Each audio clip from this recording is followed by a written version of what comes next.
Hello, welcome to day 21. I always get a little confused when we're recording this the night before because it's the 20th and tomorrow's the 21st, but I'm supposed to be saying welcome to today. I don't know, not meant for the TV world.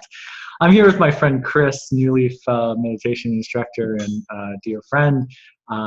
We're going to be talking about gratitude today. We're in the third week of our challenge here, and we're talking about happiness. So why don't we stick with our tradition? We're going to get kicked off with 3 minutes of meditation, and then we will go and talk about the topic. Sound good? Cool.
Thanks.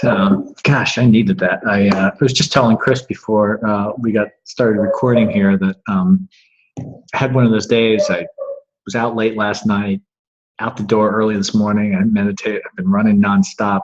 Everything took longer than it was supposed to. And it's the first time I got to sit still and take a few deep breaths. And I love it. I mean, I don't know about you, Chris, but like this meditation stuff, like really works for me. I mean, it's like even 3 minutes does the trick. So it's pretty cool. Thank you, everybody, for checking in today. Very excited about this conversation. Chris has become a good friend, gotten very involved. He recently joined our board of advisors. He's helping us as one of the training advisors for our New Leaf meditation Project, our meditation instructor training. And he had just completed at the end of last year his 6-month training himself. So he's been very active in the community this last year. Has been a great friend and doing some great service work here and helping us out. So when I reached out and I asked him if he'd be interested in writing something for one of the contributions for our week on happiness, he right away knew what he was going to talk about and suggested gratitude. So Chris, well, why gratitude? Why did you think this was a good topic for our happiness week? Thank you, Anthony. For me, gratitude it's been a very powerful practice. For anyone who kind of looked through the email, they'll kind of understand that I've always kind of been the glass half empty kind of guy. I always tend to look for the problems before I look for the things that it's been, we have those moments where just everything seems to be going wrong. Everything is not working out the way we want it to. But when you really take a step back and look at all of the things that really truly are going right, it can really shift the perspective that makes life a little bit, not just more livable, but it just makes it so much more enjoyable. When you spend a whole life concentrating on the negatives, it really shifts your perspective towards that negative. Just every time you look at something, you're kind of sprung load to being, pessimistic and grumpy, and it just sucks the joy out of life. And when you turn around and really think about what's going on around us, I mean, one of the funniest memes I've seen recently that I had to repost because I thought it was just so funny is that, you're a ghost driving a meat-coated skeleton on a rock that's whizzing through space at millions of miles an hour. Fear nothing. I mean, just to think of the magic that we really are currently experiencing that we think nothing of is, it's just really, truly amazing. Some of the things that I've done and the things that I've experienced and the places that I've been, it's funny coming home sometimes. I remember after a particularly long trip, I was gone for about 15 months. And when I got back, one of the most amazing things to me was pavement and lawns. Because where I was at, there were very few roads and there was not really any kind of grass or anything like that. It was a lot of dirt and gravel. To come home and see sidewalks that when it rained, you didn't have mud all over the place. It was just, I was like, sidewalks are so cool. This is awesome. And people would look at me like I had something wrong. And they're like, you're excited about sidewalks? I was like, yeah. And the roads, this is so cool.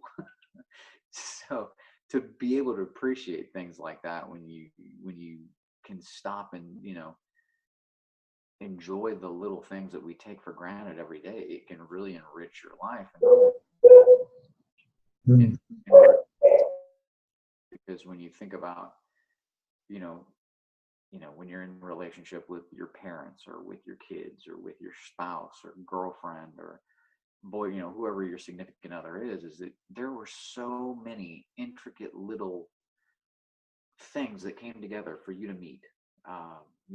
For your parents to come together and for you to manifest out of their love and or, whatever, how you got here out of all the millions of different things that you could have been an ant, a butterfly, a snake, a water buffalo.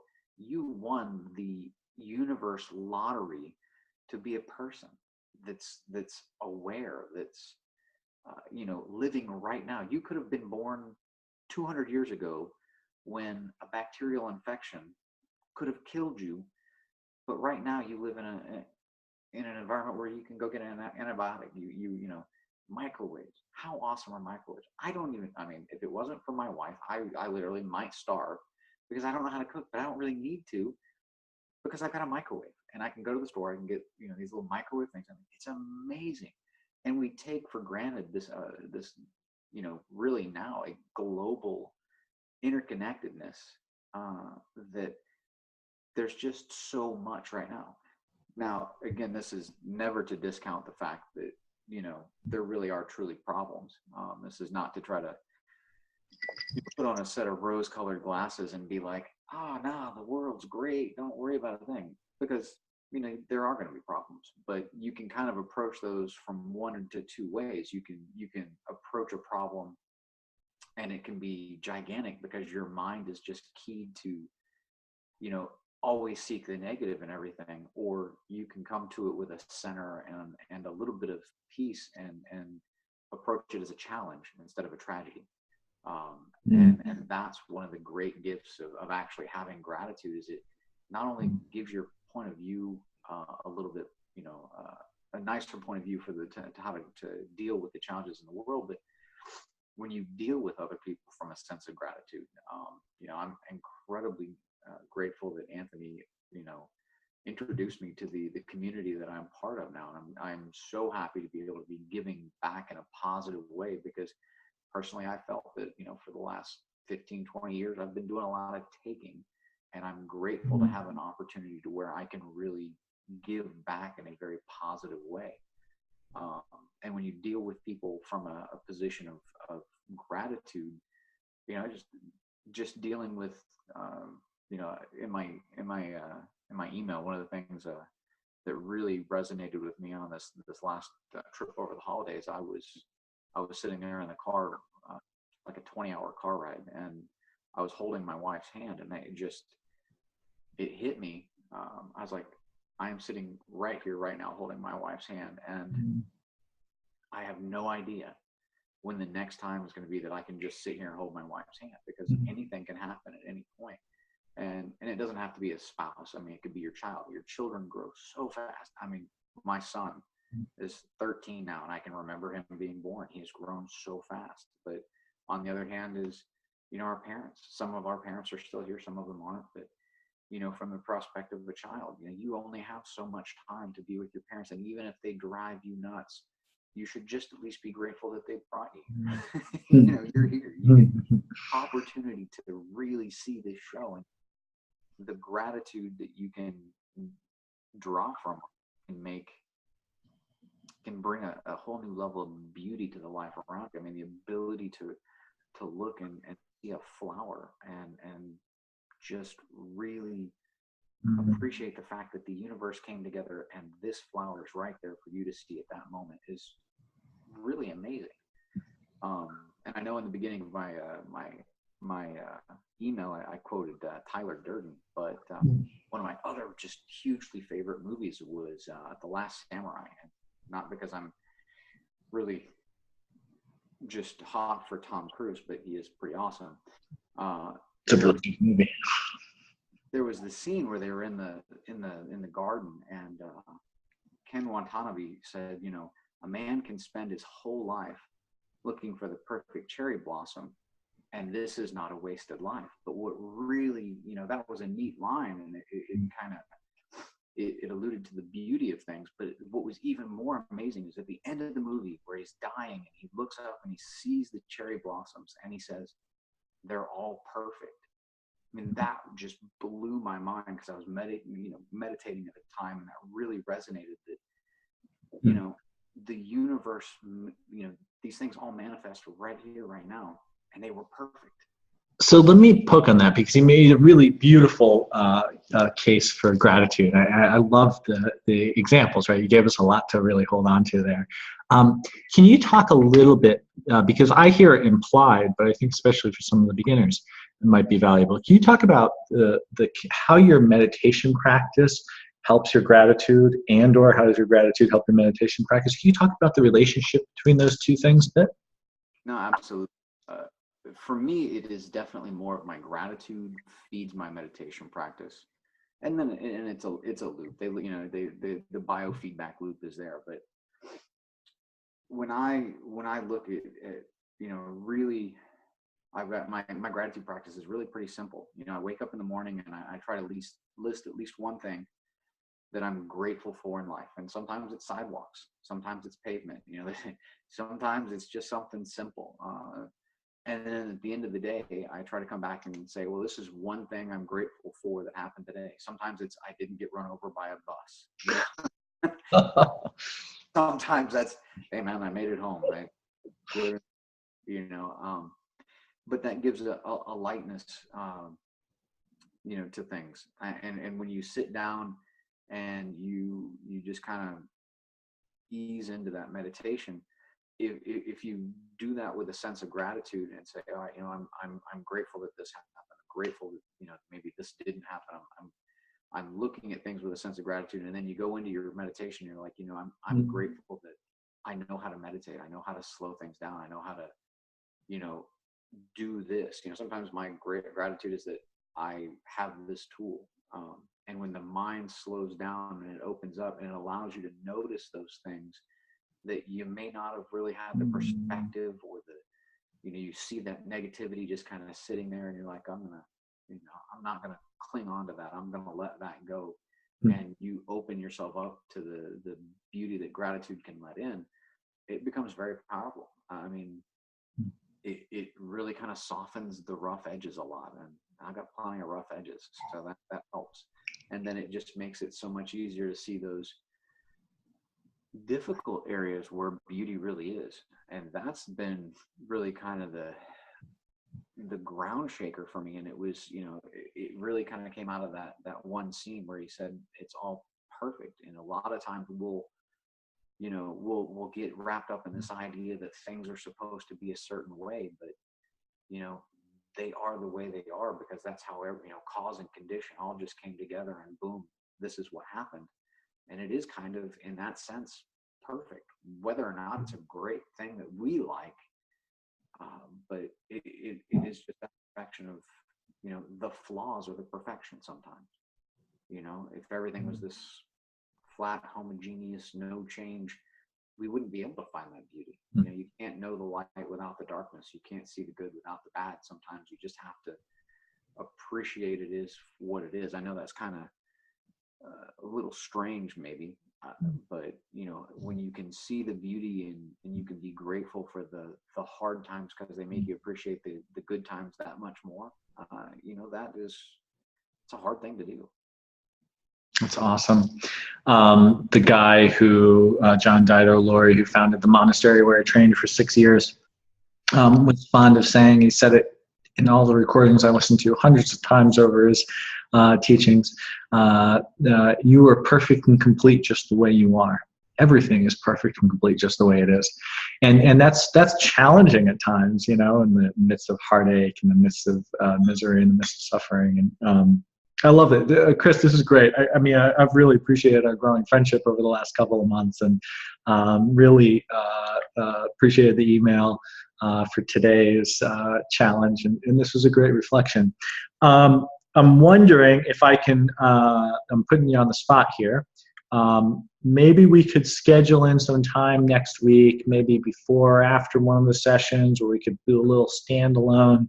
What if we did like a half an hour of like a gratitude practice as a group? We could maybe meditate for a few minutes and then just have a quick conversation, kind of go around and check in about some of the things we're grateful for. What do you think? Would you be willing to lead us in that? Absolutely. That'd be great. I would love the opportunity to do that. Awesome. So we'll get in touch, and we'll keep everybody. We'll have it on newleafmeditation.org/events. If you are not getting the emails, just watching these videos, you can check out newleafmeditation.org/blog, and I'll have Chris's post. It's really worth checking out. Really thoughtful reflection. And if you're in the discussion group, I think we should probably have a little check-in, see what everybody's grateful for. But Chris, this was awesome. Thanks for sharing your practice with everybody, and have a good day, everybody. Have a good weekend. Yeah.